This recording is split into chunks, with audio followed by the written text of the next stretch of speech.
What's up guys, I'm Suman from Phonestein, and the Nothing Phone 2a is going to be launching real soon. And with the launch nearing, there have been a lot of leaks including images and specifications. And after taking a look at the specifications, there's one thing bugging me.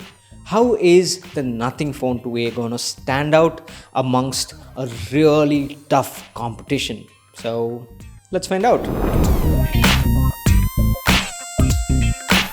So let's start this video with the specifications. Now remember, these are rumored specifications / leaked, so don't take everything as it is, but most leaks these days are kind of accurate, so we are just going to take a look at the big picture.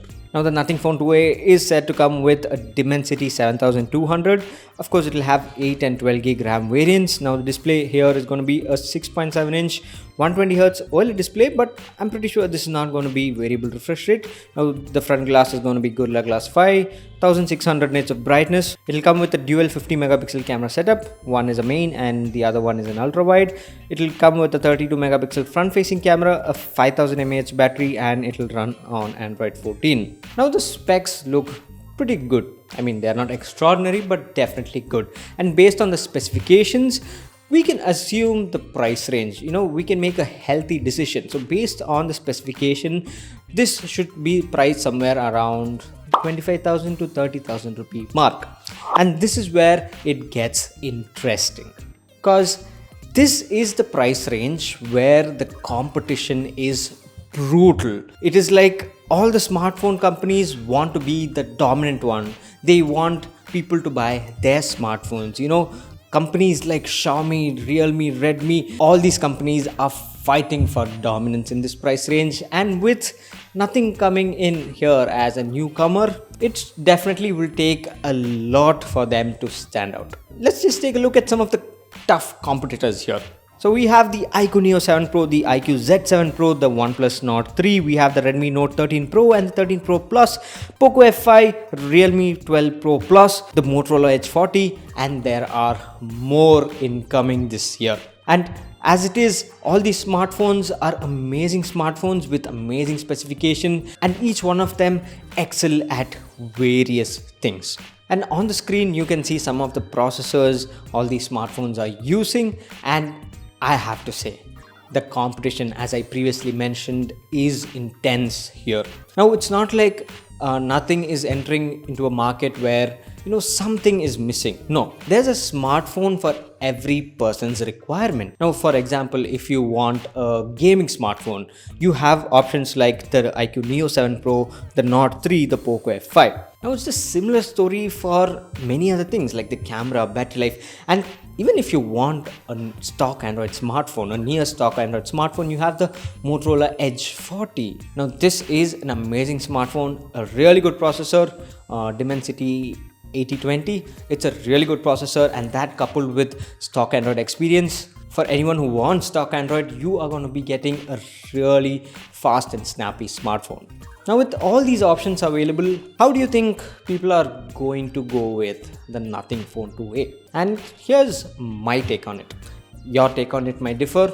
If you have a different take, put that in the comments below. But here is my personal take / opinion.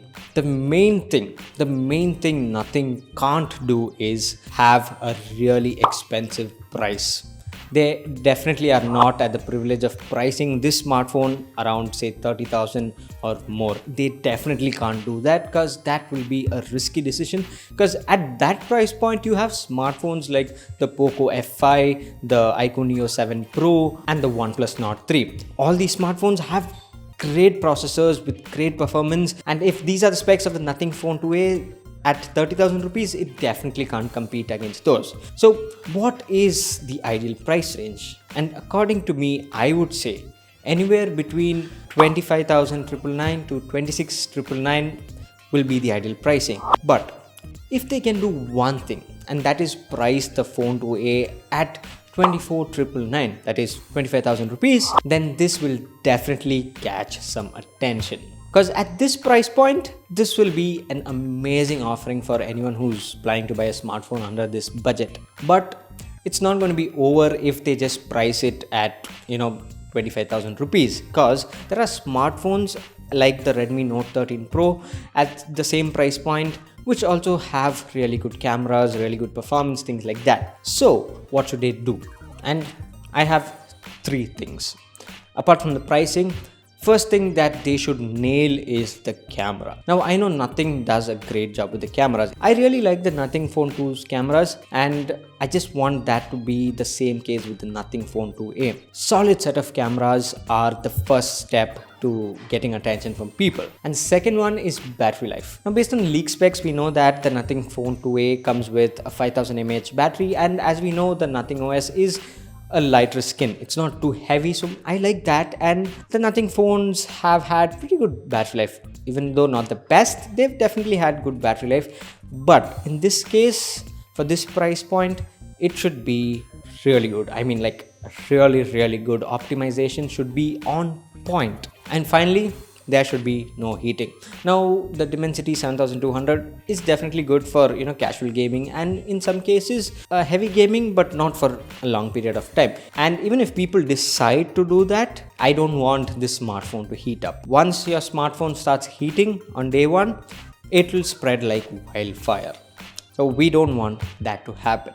And now all these three coupled with that price point, 24,999, if Nothing can do that, if they pull it off, then this will be a smartphone, even though it may not receive great attention at first, but by word of mouth as days go by, this will definitely sell like hot cake. And with that said, what do you think will be the price of the Nothing Phone 2a? Let me know in the comments. So thanks for watching, and this here is Suman signing off once again. Catch you later.